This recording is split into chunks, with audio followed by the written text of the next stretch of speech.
century. Continuing geopolitical headwinds suggest lower global economic growth over the medium term. However, our aspiration for a Vikasit Bharat inspires us, and the transformative work we have done during our government's first 2 terms guides us to march forward resolutely. Our economy is the fastest growing among all major economies.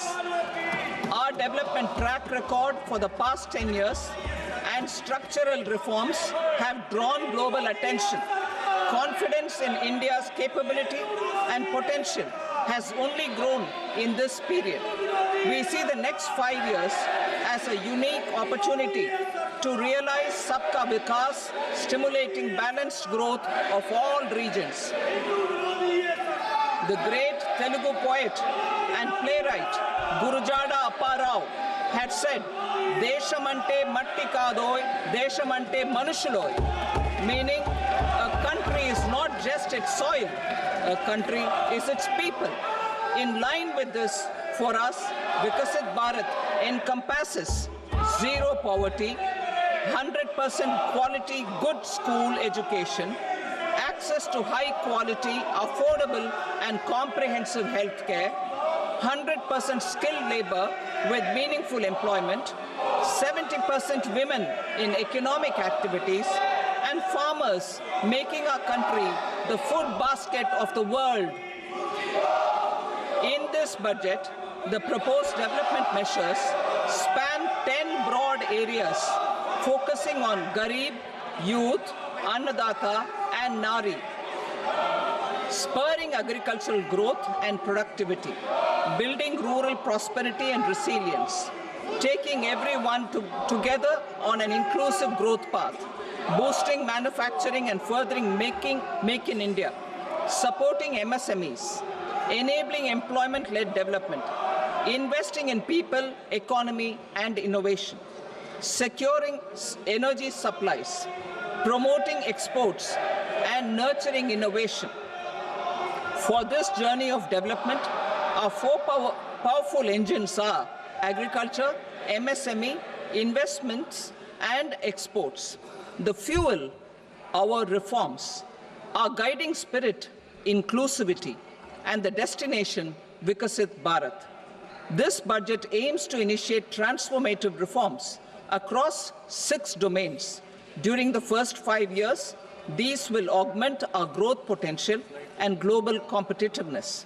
The domains are taxation, power sector, urban development, mining, financial sector, and regulatory reforms. Agriculture as the first engine.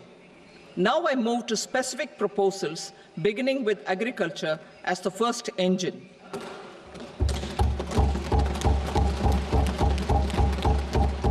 Prime Minister Dhan Dhanya Krishi Yojana, developing agri-districts program.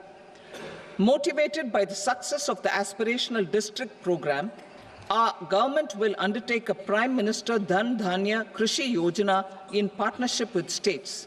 Through the convergence of existing schemes and specialized measures, the program will cover 100 districts with low productivity, moderate crop intensity, and below average credit parameters. It aims to 1. Enhance agricultural productivity, 2.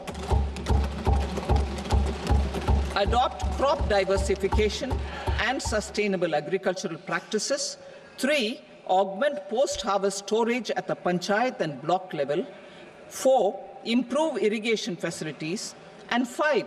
Facilitate availability of long-term and short-term credit. This program is likely to help 1.7 crore farmers. Building rural prosperity and resilience. A comprehensive multi-sectoral rural prosperity and resilience program will be launched in partnership with the states. This will address underemployment in agriculture through skilling, investment, technology, and invigorating the rural economy. The goal is to generate ample opportunities in rural areas so that migration is an option but not a necessity.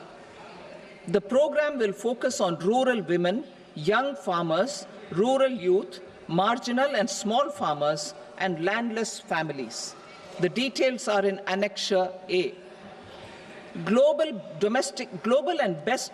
Domestic best practices will be incorporated, and appropriate technical and financial assistance will be sought from multilateral development banks. In Phase 1, 100 developing agri-districts will be covered. Atmanirbharta in pulses. Our government is implementing the National Mission for Edible Oilseed for achieving Atmanirbharta in edible oils. Our farmers have the capability to grow enough for our needs and more.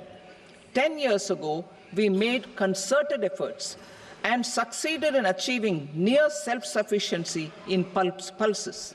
Farmers responded to the need by increasing the cultivated area by 50%, and government arranged for procurement and remunerative prices.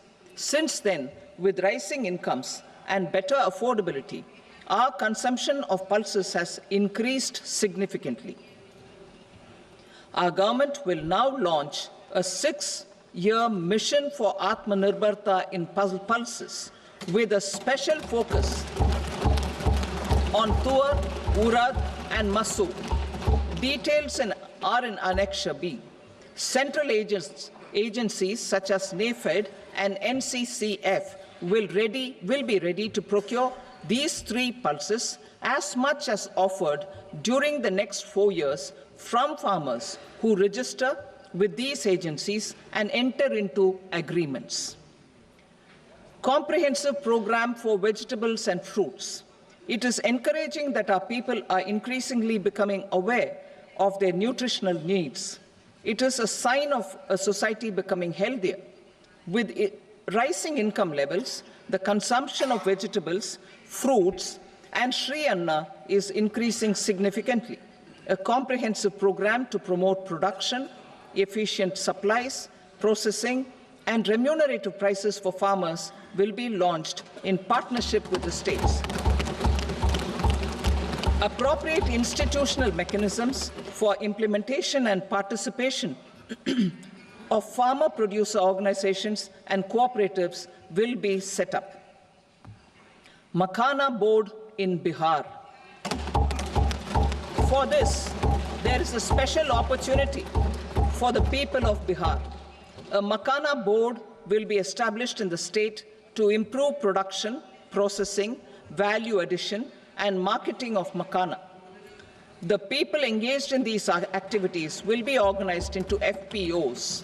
The board will provide hand-holding and training support to Makhana farmers and will also work to ensure they receive the benefits of all relevant government schemes. A national mission on high-yielding seeds will be launched, aimed at 1. Strengthening research ecosystem, 2.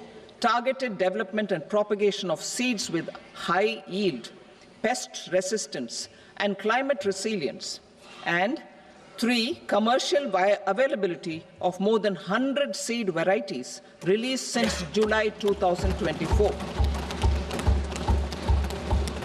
India ranks second largest globally in fish production and aquaculture.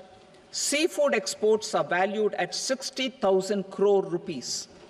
To unlock the untapped potential of the marine sector, our government will bring in an enabling framework for sustainable harnessing of fisheries from Indian Exclusive Economic Zone and high seas, with a special focus on the Andaman and Nicobar and Lakshadweep Islands.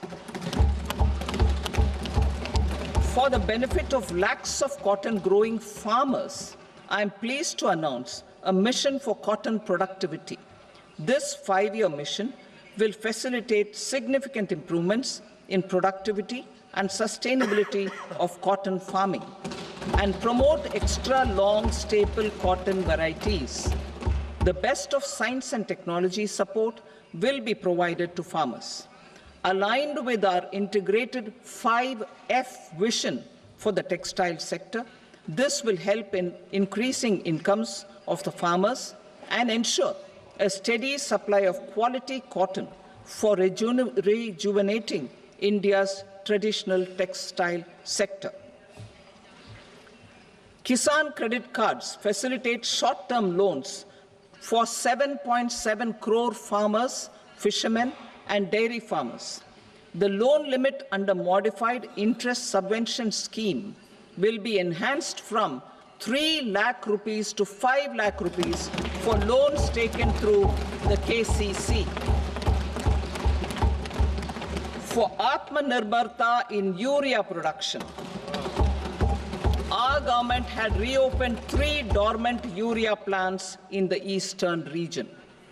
To further augment urea supply, a plant with annual capacity of 12.7 lakh metric tons will be set up at Namrup in Assam.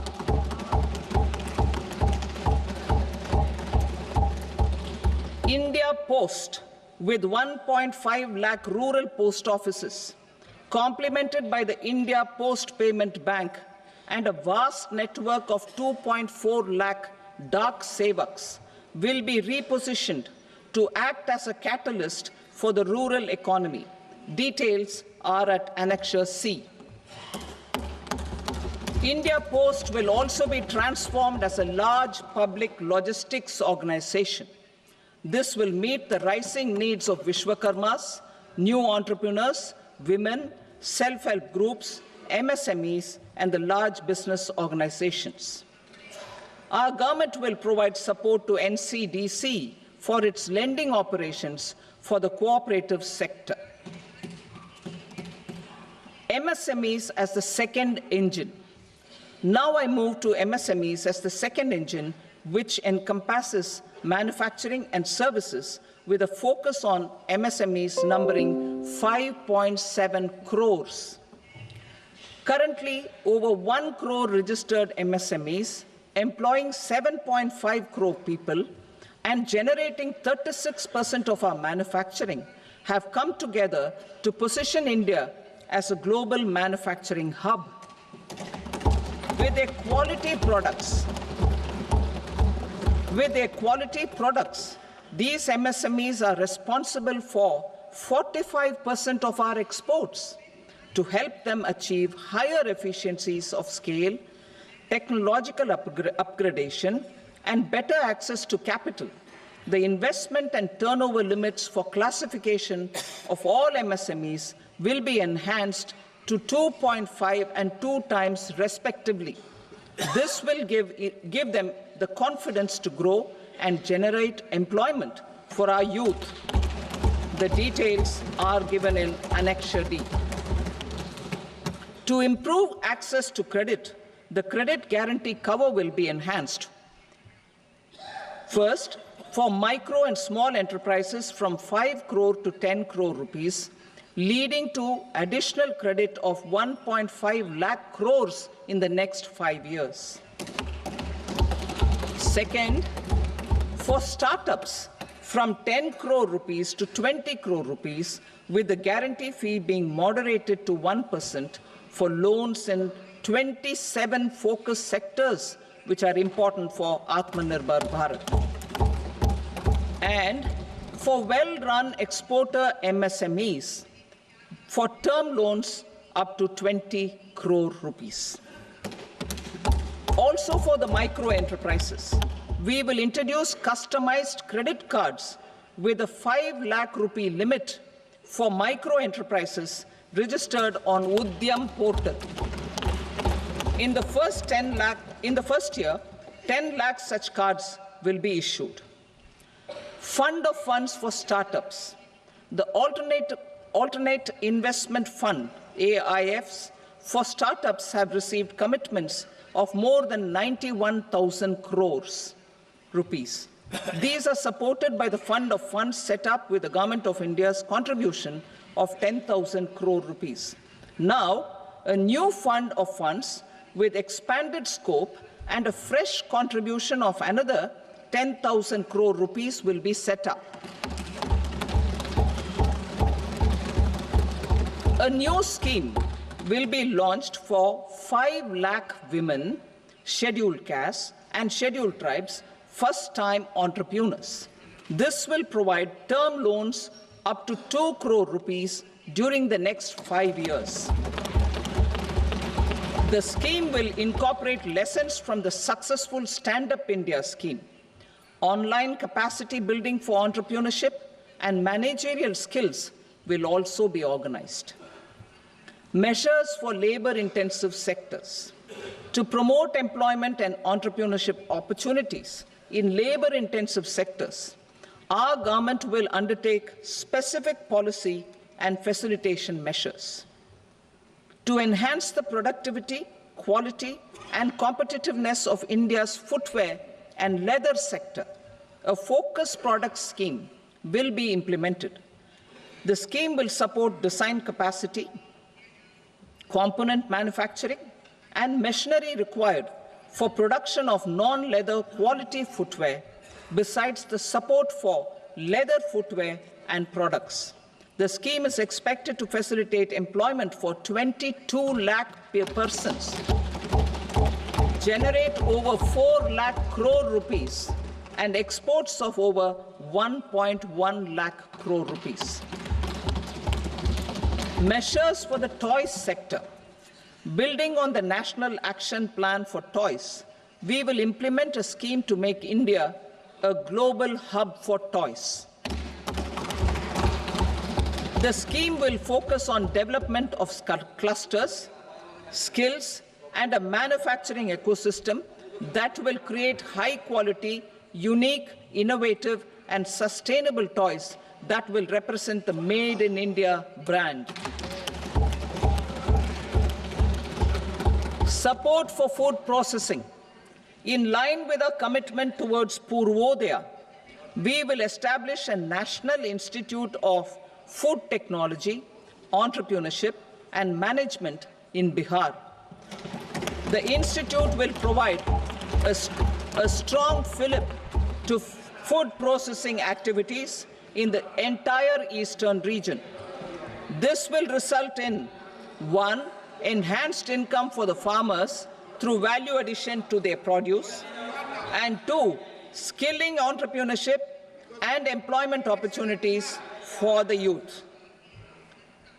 Manufacturing mission, furthering Make in India. Our government will set up a national manufacturing mission covering small, medium, and large industries for furthering Make in India by providing policy support, execution roadmaps, governance, and monitoring framework for central ministries and states. Details are in Annexure E. Given our commitment to climate-friendly development, the mission will also support clean tech manufacturing. This will aim to improve domestic value addition and build our ecosystem for solar PV cells, EV batteries, motors and controllers, electrolyzers, wind turbines, very high voltage transmission equipment, and grid-scale batteries. Investment as the third engine. Now I move to investment as the third engine, which encompasses investing in people, investing in the economy, and investing in innovation. Investing in people. Saksham Anganwadi and Poshan 2.0. Saksham Anganwadi and Poshan 2.0 program provides nutritional support to more than 8 crore children, 1 crore pregnant women and lactating mothers all over the country, and about 20 lakh adolescent girls in aspirational districts and the Northeast region. The cost norms for these nutritional support will be enhanced appropriately. Atal Tinkering Labs. 50,000 Atal Tinkering Labs will be set up in government schools in the next 5 years to cultivate the spirit of curiosity and innovation and foster a scientific temper among young minds. Broadband connectivity to government secondary schools and PHCs. Broadband connectivity will be provided to all government secondary schools and primary health centers in rural areas under the BharatNet project. Bharatiya Bhasha Pustak Scheme. We propose to implement a Bharatiya Bhasha Pustak scheme to provide digital form Indian language books for schools and for higher education. This aims to help students understand their subjects better and in their language. National Centers of Excellence for Skilling. Building on the initiative announced in the July 24 budget, 5 national centers of excellence for skilling will be set up with global expertise and partnerships to equip our youth with the skills required for Make for India, Make for the World manufacturing. The partnership will cover curriculum design, training of trainers, and a skills certification framework and periodic reviews. Expansion of capacity in IITs. Total number of students in 23 IITs has increased 100% from 65,000 to 1.35 lakh in the past 10 years.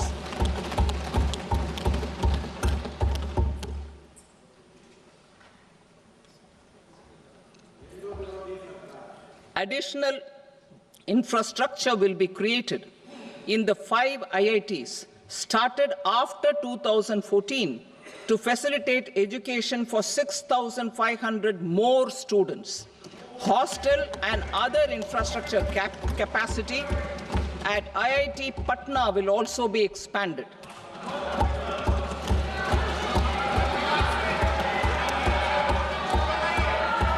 Center of Excellence.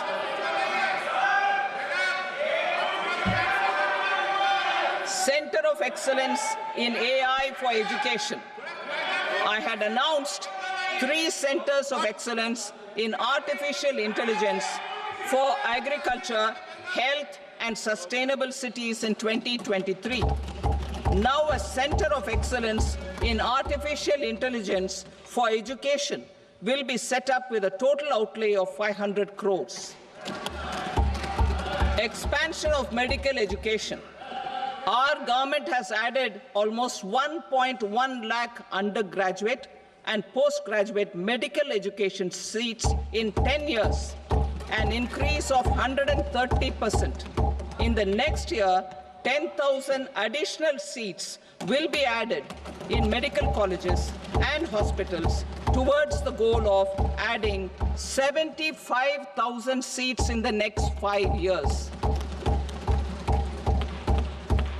Daycare cancer centers in all district hospitals.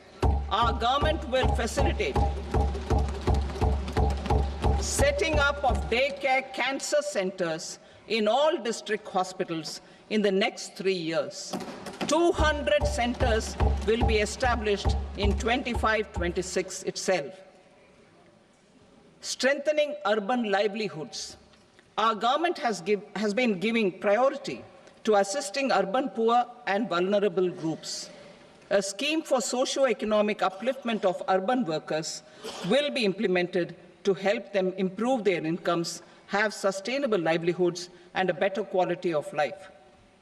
PM Swanidhi scheme has benefited more than 68 lakh street vendors, giving them respite from high-interest informal sector loans. Building on this success, the scheme will be revamped with enhanced loans from banks, UPI-linked credit cards with 30,000 rupees limit, and capacity building support. Social Security Scheme for welfare of online platform workers. Gig workers of online platforms provide great dynamism to the new age services economy. Recognizing their contribution, our government will arrange for their identity cards and registration on the e-Shram portal. They will be provided health care under PM Jan Arogya Yojana. This measure is likely to assist nearly 1 crore gig workers.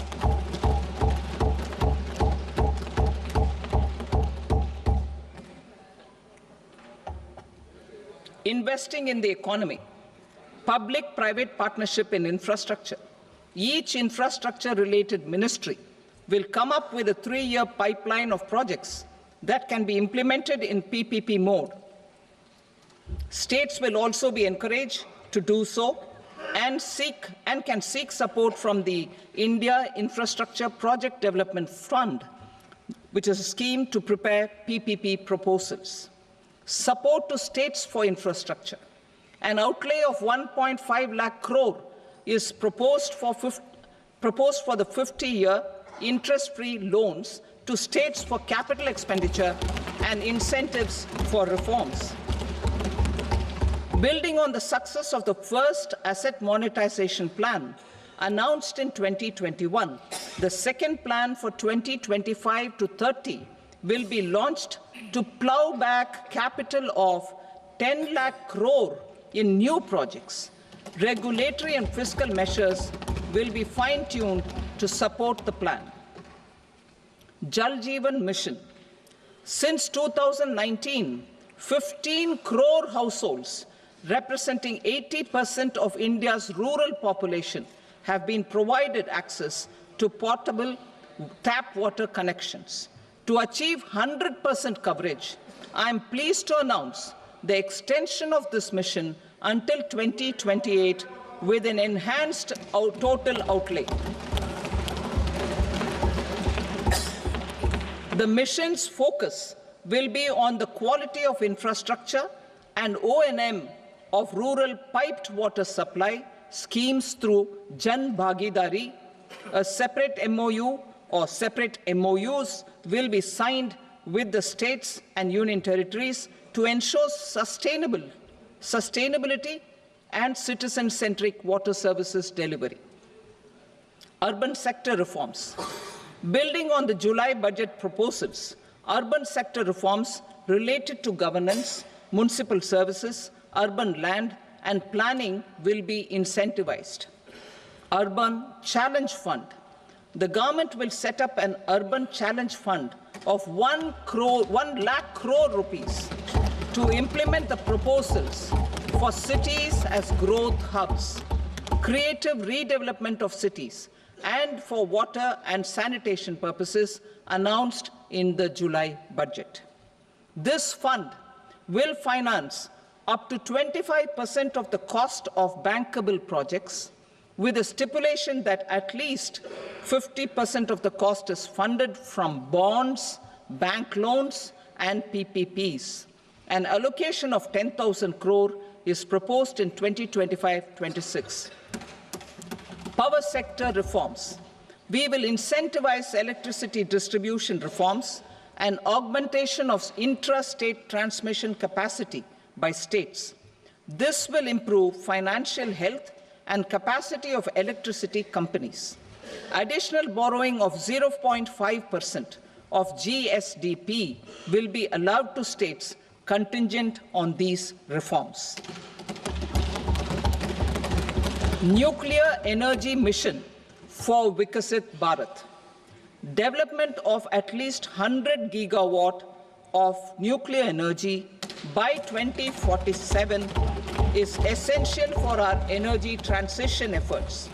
For an active partnership with the private sector towards this goal, amendments to the Atomic Energy Act and the Civil Liability for Nuclear Damage Act will be taken up. A nuclear energy mission for research and development of small modular reactors with an outlay of 20,000 crore will be set up. At least 5 indigenously developed small modular reactors will be operationalized by 2033. Shipbuilding. The shipbuilding financial assistance policy will be revamped to address cost disadvantages. This will also include credit notes for shipbreaking in Indian yards to promote the circular economy. Large ships above a specified size will be included in the infrastructure harmonized master list. Shipbuilding clusters will be facilitated to increase the range, categories, and capacity of ships This will include additional infrastructure, facilities, skilling and technology to develop the entire ecosystem. Maritime Development Fund for long-term financing for the maritime industry, a Maritime Development Fund with a corpus of 25,000 crore rupees will be set up. This will be for distributed support and promoting competition. This will have up to 49% contribution by the government, and the balance will be mobilized from ports and from private sector. UDAN regional connectivity schemes. UDAN has enabled 1.5 crore middle-class people to meet their aspirations for speedier travel. The scheme has connected 88 airports, and operationalized 619 routes. Inspired by that success, a modified UDAN scheme will be launched to enhance regional connectivity to 120 new destinations and carry 4 crore passengers in the next 10 years. 4 crore additional passengers in the next 10 years. The scheme will also support helipads and smaller airports in hilly, aspirational and northeast regional districts. Greenfield airports will be facilitated in Bihar to meet the future needs of the state. These will be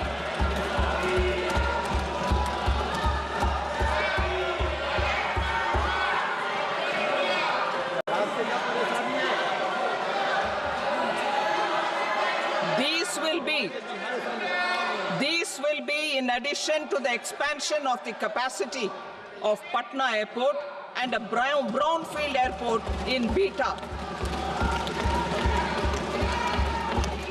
Western Kosi Canal project in Mithilanchal.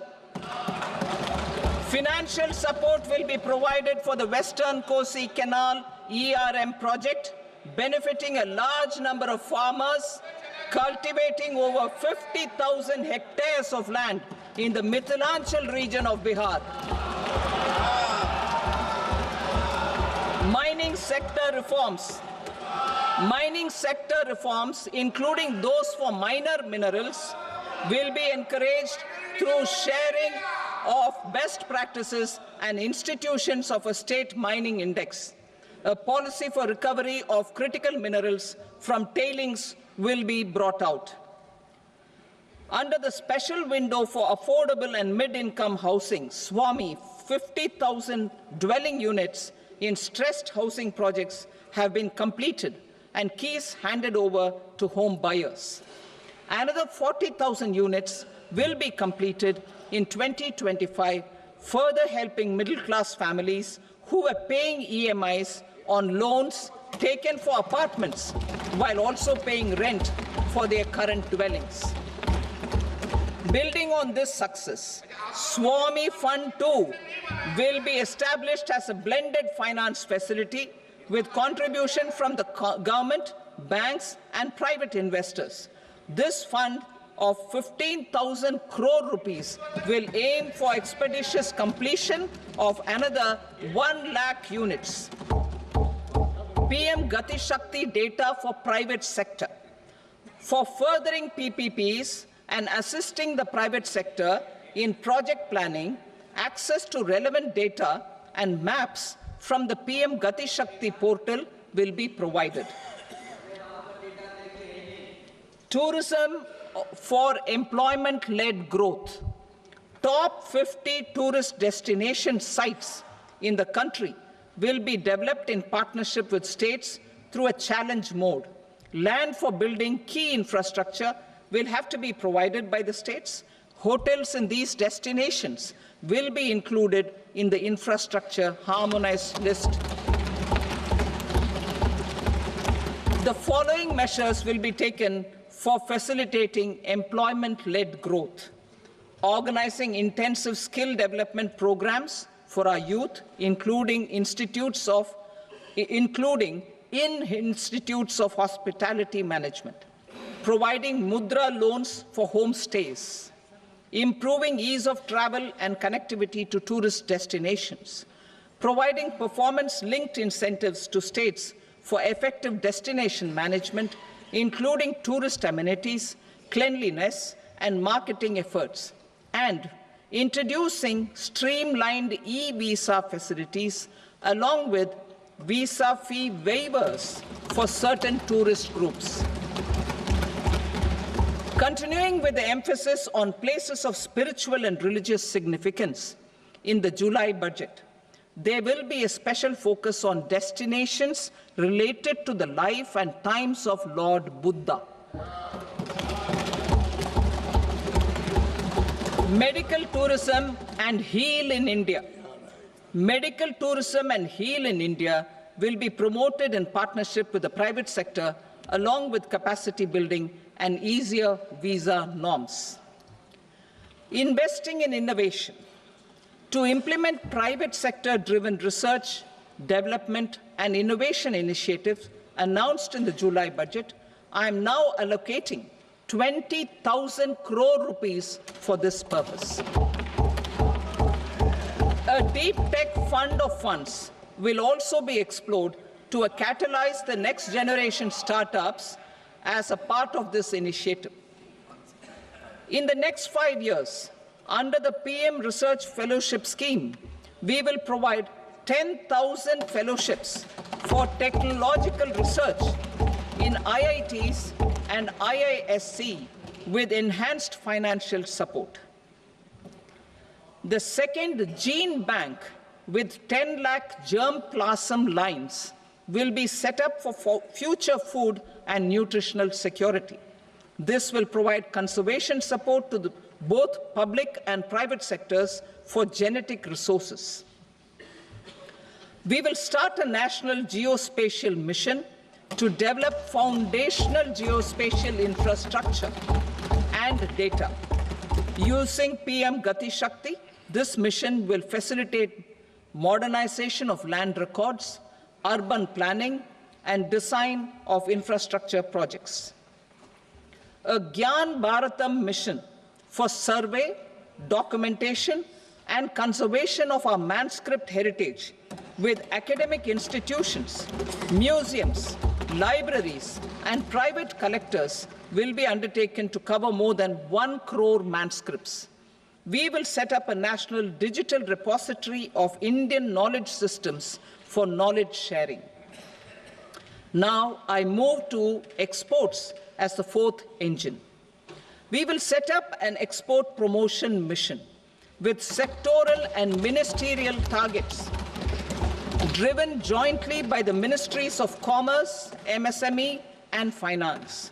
It will facilitate easy access to export credit, cross-border factoring support, support to MSMEs to tackle non-tariff measures in overseas markets.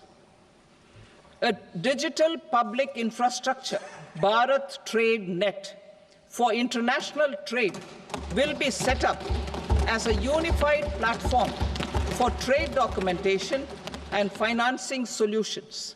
This will complement the Unified Logistics Interface platform. The BTN will be aligned with international practices. Support will be provided to develop domestic manufacturing capacities for our economy's integration with global supply chains. Sectors will be identified based on objective criteria. Facilitation groups with participation of senior officers and industry representatives will be formed for select products and supply chains. Through this, there are huge opportunities related to Industry 4.0, which needs high skills and talent. Our youth have both. Our government will support the domestic electronic equipment industry to leverage this opportunity for the benefit of our youth. A national framework will be formulated as guidance to states for promoting global capability centers in emerging Tier 2 cities. This will suggest measures for enhancing availability of talent and infrastructure, building bylaw reforms, and mechanisms for collaboration with industry. Our government will facilitate upgradation of infrastructure and warehousing for air cargo, including high-value perishable horticultural produce. Cargo screening and customs protocol will be streamlined and made user-friendly. Reforms as the fuel. Over the past 10 years, our government has implemented several reforms for convenience of taxpayers, such as faceless assessment, 2, taxpayer charter, 3, faster returns, 4, almost 99% returns being on self-assessment, and 5, Vivad Se Vishwas scheme.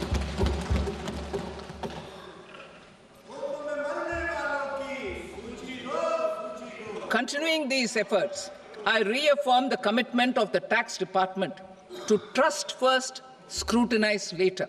I also propose to introduce the new income tax bill next week. I will detail the indirect tax reforms and changes in direct taxes in Part B. Financial sector reforms. The FDI limit for the insurance sector will be raised from 74 to 100%. This enhanced limit will be available for those companies which invest the entire premium in India. The current guardrails and conditionalities associated with foreign investment will be reviewed and simplified. The services of India Post Payment Bank will be deepened and expanded in rural areas. NABFID will set up a partial credit enhancement facility for corporate bonds for infrastructure. Public sector banks will develop Grameen Credit Score framework to serve the credit needs of SHG members and people in rural areas. A forum for regulatory coordination and development of pension products will be set up. To implement the earlier announcement on simplifying the KYC processes, the revamped Central KYC Registry will be rolled out in 2025. We will also implement a streamlined system for periodic updating. Requirements and procedures for speedy approval of company mergers will be rationalized. The scope for fast-track mergers will also be widened and the process made simpler. As proposed in the interim budget, we signed bilateral investment treaties with 2 countries in 2024 to encourage sustained foreign investment, and in the spirit of First Develop India, the current model BIT will be revamped and made more investor-friendly. In the last 10 years, in several aspects, including financial and non-financial, our government has demonstrated a steadfast commitment to ease of doing business. We are determined to ensure that our regulations must keep up with technological innovations and global policy developments. A light-touch regulatory framework based on principles and trust will unleash productivity and employment. Through this framework, we will update regulations that were made under old laws. To develop this modern, flexible, people-friendly, and trust-based regulatory framework appropriate for the 21st century, I propose 4 specific measures. A high-level committee for regulatory reforms will be set up for a review of all non-financial sector regulations, certifications, licenses, and permissions. The committee will be expected to make recommendations within a year. The objective is to strengthen trust-based economic governance and take transformational measures to enhance ease of doing business, especially in matters of inspection and compliances. States will be encouraged to join in this endeavor. An investment friendliness index of states will be launched in 2025 to further the spirit of competitive, cooperative federalism. Under the Financial Stability and Development Council, a mechanism will be set up to evaluate impact of the current financial regulations and subsidiary instructions. It will also formulate a framework to enhance their responsiveness and development of the financial sector. In the Jan Vishwas Act 2023, more than 180 legal provisions were decriminalized. Our government will now bring up the Jan Vishwas Bill 2.0 to decriminalize more than 100 provisions in various laws. I now move to fiscal policy. In the July budget, I had committed to staying the course for fiscal consolidation. Our endeavour will be to keep the fiscal deficit each year such that central government debt remains on a declining path as a percentage of the GDP. The roadmap for the next 6 years has been detailed in the FRBM statement. Revised estimates for 2024-25. The revised estimate of the total receipts other than borrowings is 31.47 lakh crore rupees, of which the net tax receipts are 25.57 lakh crore rupees.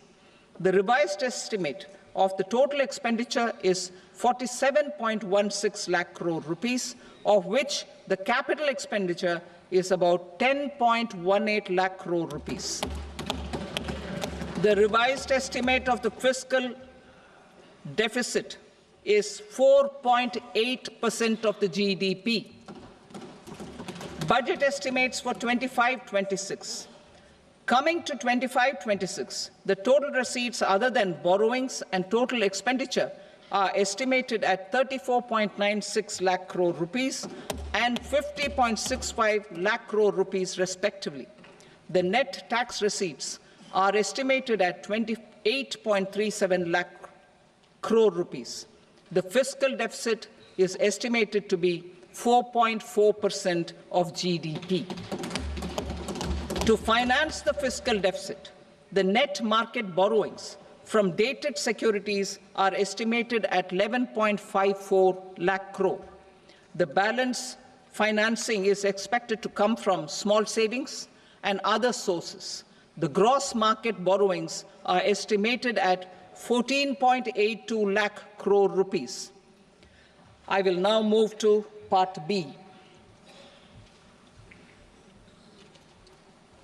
Indirect taxes. My proposals relating to customs aim to rationalize tariff structure and address duty inversion. These will also support domestic manufacturing and value addition, promote exports, facilitate trade, and provide relief to common people. Rationalization of customs tariff structure for industrial goods. As a part of comprehensive review of customs rate structure announced in July 2024 budget, I propose to 1. Remove 7 tariff rates. This is over and above the 7 tariff rates removed in 23-24 budget. After this, there will be only 8 remaining tariff rates, including 0 rate. 2. Apply appropriate cess to broadly maintain effective duty incidence, except on a few items where such incidence will reduce marginally. 3. Levy not more than 1 cess or surcharge. Therefore, I propose to exempt social welfare surcharge on 82 tariff lines that are subject to a cess. I shall now take up sector-specific proposals. To provide relief to patients, particularly those suffering from cancer, rare diseases, and other severe chronic diseases, I propose to add 36 life-saving drugs and medicines to the list of medicines fully exempted from basic custom duty.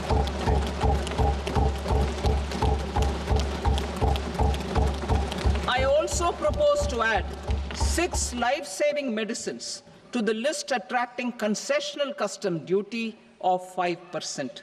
Full exemption and concessional duty will also respectively apply on the bulk drugs for manufacture of the above.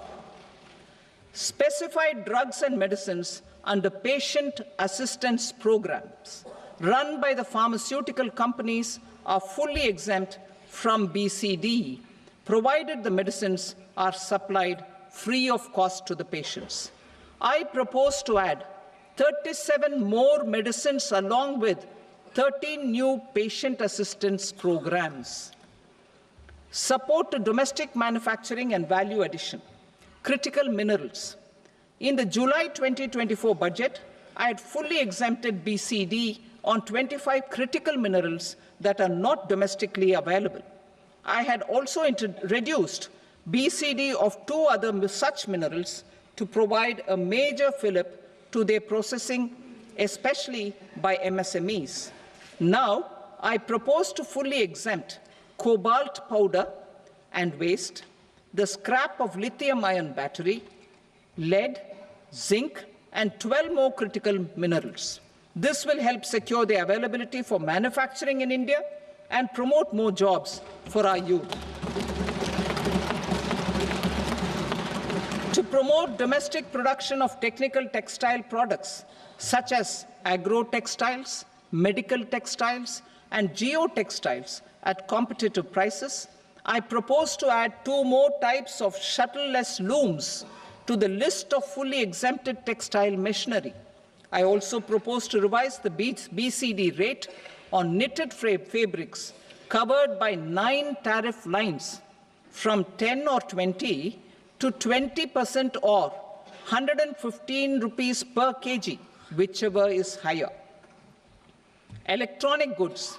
In line with our Make in India policy and to rectify inverted duty structure, I propose to increase the BCD on interactive flat panel display from 10% to 20% and reduce the BCD to 5% on open cell and other components. In 23-24 budget, for the manufacture of open cells of LCD, LED TVs, I had reduced the BCD on parts of open cells from 5% to 2.5%. To further boost the manufacture of such open cells, the BCD on these parts will now stand exempted. Lithium-ion battery. To the list of exempted capital goods, I propose to add 35 additional capital goods for EV battery manufacturing and 28 additional capital goods for mobile phone battery manufacturing. This will boost domestic manufacture of lithium-ion batteries, both for mobile phones and for electric vehicles. Shipping sector. Considering that shipbuilding has a long gestation period, I propose to continue the exemption of BCD on raw materials, components, consumables, or parts for the manufacture of ships for another 10 years.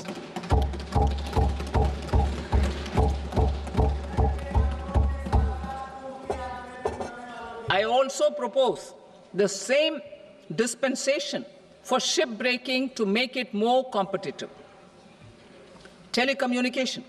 To prevent classification disputes, I propose to reduce the BCD from 20% to 10% on carrier-grade Ethernet switches to make it at par with non-carrier-grade Ethernet switches.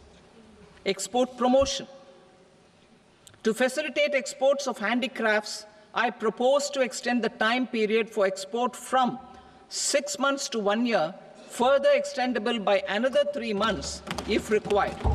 I also propose to add 9 items to the list of duty-free inputs. Leather sector. I propose to fully exempt BCD on wet blue leather to facilitate imports for domestic value addition and employment.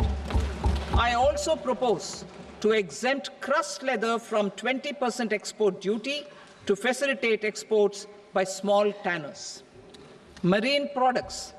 To enhance India's competitiveness in the global seafood market, I propose to reduce BCD from 30% to 5% on frozen fish paste, surimi, for manufacture and export of its analog products. I also propose to reduce BCD from 15% to 5% on fish hydrolysates for manufacture of fish and shrimp feed. In July 2024 budget, to promote development of domestic MROs for aircraft and ships, I had extended the time limit for export of foreign origin goods that were imported for repairs from 6 months to 1 year and further extendable by 1 year. I now propose to extend the same dispensation for railway goods. Time limit for provisional assessment. Presently, the Customs Act 1962 does not provide any time limit to finalize provisional assessments, leading to uncertainty and cost to trade. As a measure of promoting ease of doing business, I propose to fix a time limit of 2 years, extendable by a year, for finalizing the provisional assessment.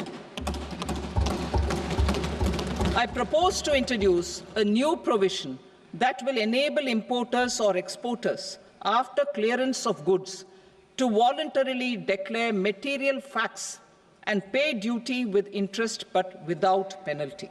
This will incentivize voluntary compliance. However, this will not apply in cases where department has already initiated audit or investigation proceedings.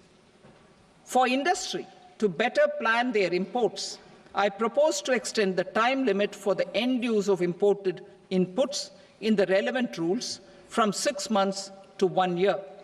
This will provide operational flexibility in view of cost and uncertainty of supply.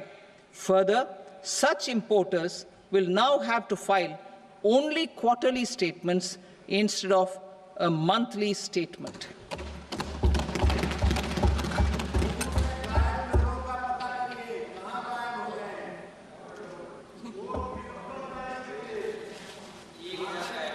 I now come to my direct tax proposals.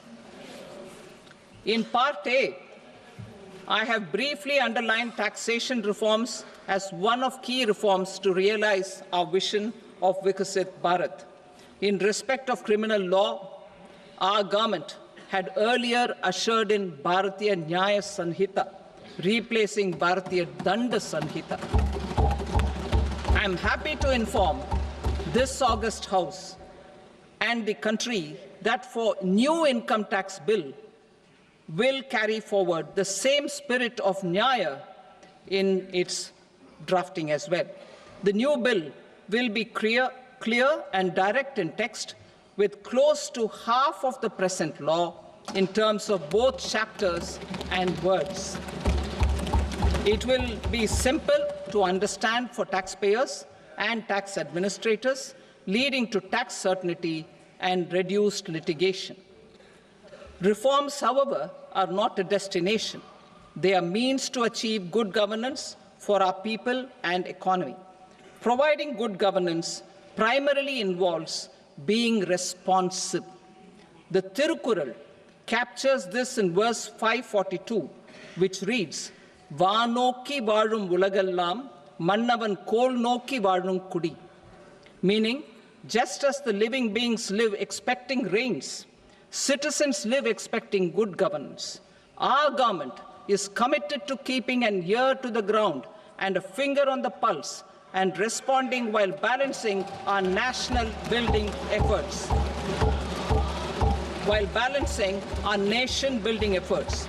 The following measures will detail just how our government will, under the guidance of PM Modi, has taken steps to understand and address.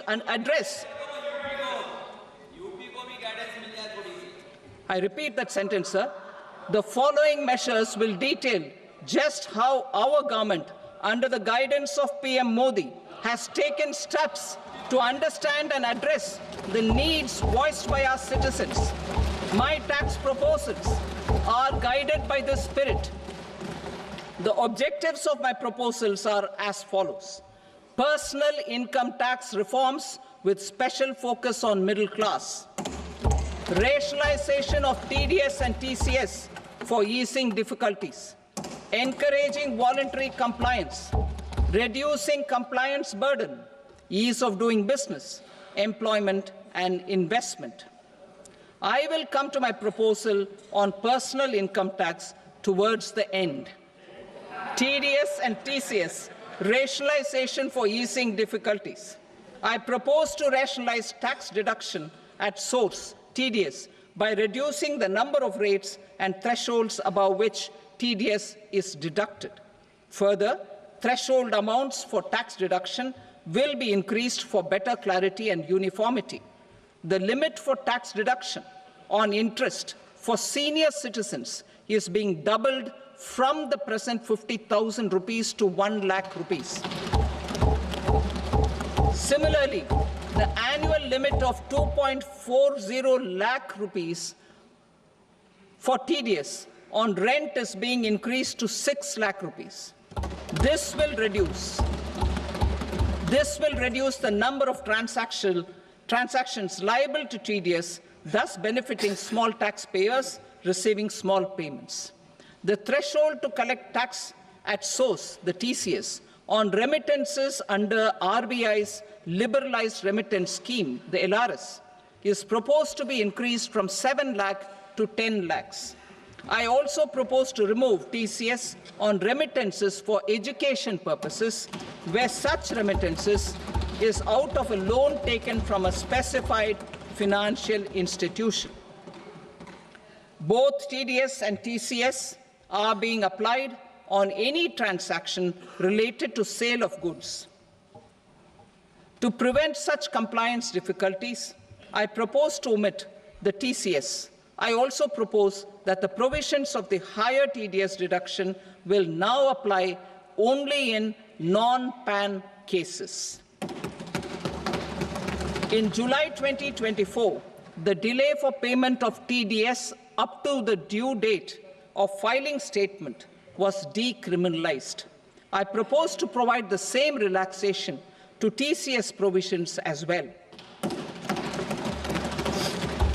The government under the leadership of Prime Minister Modi believes in Sabka Saath, Sabka Vikas, Sabka Vishwas and Sabka Prayas. In line with this, we brought in updated return facility in 2022 for voluntary compliance by taxpayers who had omitted to report their correct income. Our trust in taxpayers was proved right. Nearly 90 lakh taxpayers voluntarily updated their incomes by paying additional tax. Taking this trust further, I now propose to extend the time limit to file updated returns for any assessment year from the current limit of 2 years to 4 years. I propose to reduce the compliance burden for small charitable trusts and institutions by increasing their period of registration from 5 years to 10 years. It is also proposed that disproportionate consequences do not arise for minor defaults, such as incomplete applications filed by charitable entities. Presently, taxpayers can claim the annual value of self-occupied properties as nil only on the fulfillment of certain conditions. Considering the difficulties faced by taxpayers, it is proposed to allow the benefit of 2 such self-occupied properties without any condition. To streamline the process of transfer pricing and to provide an alternative to yearly examination, I propose to introduce a scheme for determining arm's length price of international transaction for a block period of 3 years. This will be in line with global best practices. With a view to reduce litigation and provide certainty in international taxation, the scope of safe harbor rules is being expanded. A number of senior and very senior citizens have very old national savings schemes accounts. As interest is no longer payable on such accounts, I propose to exempt withdrawals made from NSS by individuals on or after 29th August 2024. I am also proposing to allow similar treatment to NPS Vatsalya accounts as is available to normal NPS accounts subject to overall limits. In my speech in July 2024, I had promised that all processes, including giving effect to appellate orders, shall be digitalized and made paperless over the next 2 years. So I'm happy to announce that digitalization is being made operational now. In July 2024, we brought in the Vivad Se Vishwas scheme to resolve income tax disputes pending in appeal. The scheme has received a great response, with nearly 33,000 taxpayers having availed of the scheme to settle their disputes. I have a few proposals to promote investment and employment. It is proposed to provide a presumptive taxation regime for non-residents who provide services to a resident company that is establishing or operating an electronics manufacturing facility. I further propose to introduce a safe harbor for tax certainty for non-residents who store components for supply to specified electronics manufacturing units. Presently, the tonnage tax scheme is available only to sea-going ships. The benefits of existing tonnage tax scheme are proposed to be extended to inland vessels registered under the Indian Vessels Act 2021 to promote inland water transport in the country. Extension for incorporation of startups. We continue to support the Indian startup ecosystem. I propose to extend the period of incorporation by 5 years to allow the benefit available to startups which are incorporated before 1/4/2030. In order to attract and promote additional activities in the IFSC, I am inter alia proposing specific benefits to ship leasing units, insurance offices, and treasury centers of global companies which are set up in IFSC. Further, to claim benefits, the cut-off date for commencement in IFSC has also been extended by 5 years to 31/3/2030. Category 1 and Category 2 AIFs are undertaking investments in infrastructure and other such sectors. I propose to provide certainty of taxation to these entities on the gains from securities, to promote funding from sovereign wealth funds and pension funds to the infrastructure sector.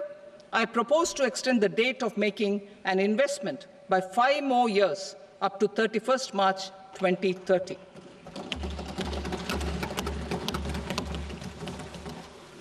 Personal income tax reforms with special focus on middle class. Democracy, demography, and demand are the key support pillars in our journey towards Vikasit Bharat. The middle class provides strength for India's growth. This government, under the leadership of Prime Minister Modi, has always believed in the admirable energy and ability of the middle class in nation building. In recognition of their contribution,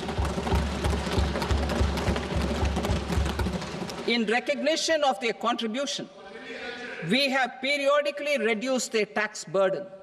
Right after 2014, the nil tax slab was raised to 2.5 lakhs of rupees, which was further raised to 5 lakh rupees in 2019 and to 7 lakh rupees in 2023. This is reflective of our government's trust on the middle-class taxpayers. I am now happy to announce that there will be no income tax payable up to income of 12 lakh rupees.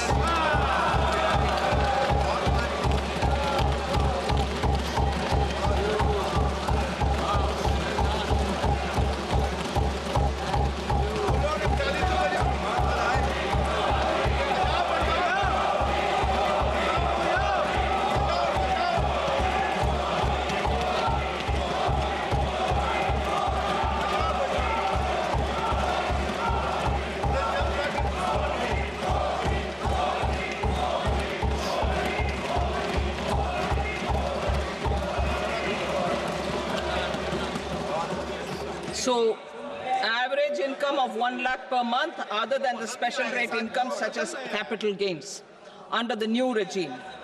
This limit will be 12.75 lakh for salaried taxpayers due to the standard deduction of 75,000. Slabs and rates are being changed across the board to benefit all taxpayers. The new structure will substantially reduce the taxes of the middle class and leave more money in their hands, boosting household consumption, savings, and investment. In the new tax regime, I propose to revise tax rate structures as follows: 0 to 4 lakh rupees nil, 4.8 lakh rupees to 4 to 8 lakh rupees 5%, 8 to 12 lakh rupees 10%, 12 to 16 lakh rupees 15%, 16 to 20 lakh rupees 20%, 20 to 24 lakh rupees 25%, and above 24 lakh rupees 30%. To taxpayers up to 12 lakh of normal income other than special rate income such as capital gains. I read that again.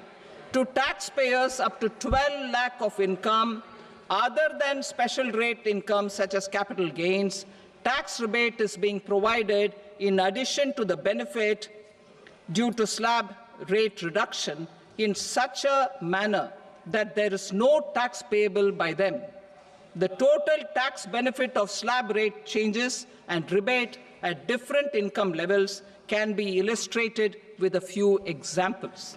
A taxpayer in the new regime with an income of 12 lakh rupees will get a benefit of 80,000 rupees in tax, which is 100% of tax payable as per the existing rates. A person having income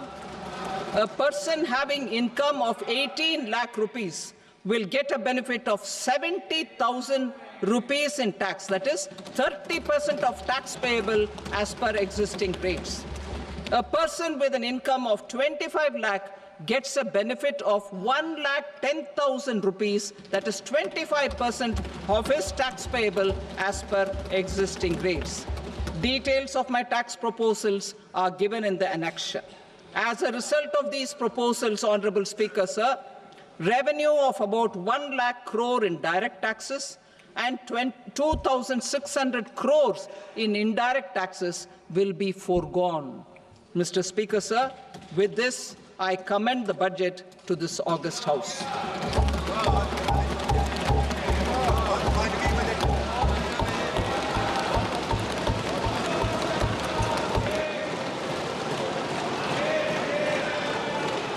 Item number 2, Srimati Nirmala Sitharaman. Sir, with your permission, I rise to lay on the table the following statements under Section 3(1) of the Fiscal Responsibility and Budget Management Act 2003, medium-term fiscal policy cum fiscal policy strategy statement and macroeconomic framework statement. Item number 3, Srimati Nirmala Sitharaman. Sir, with your permission, I rise to move for leave to introduce the Finance Bill 2025. प्रश्न ये है कि विधेयक को पुनर्स्थापित करने की अनुमति प्रदान की जाए। जो सदस्य इसके पक्ष में हाँ कहें, जो सदस्य विरोध में ना कहें। मेरे विचार में निर्णय हाँ वालों के पक्ष में हुआ, हाँ वालों के पक्ष में अनुमति प्रदान की जाती है। माननीय मंत्री जी, अब विधेयक को पुनर्स्थापित करें। Sir, I introduce the bill. Thank you. सभा की कार्रवाई सोमवार दिनांक 3 फरवरी 2025 को प्राप्त 11 बजे तक के लिए स्थगित की जाती है।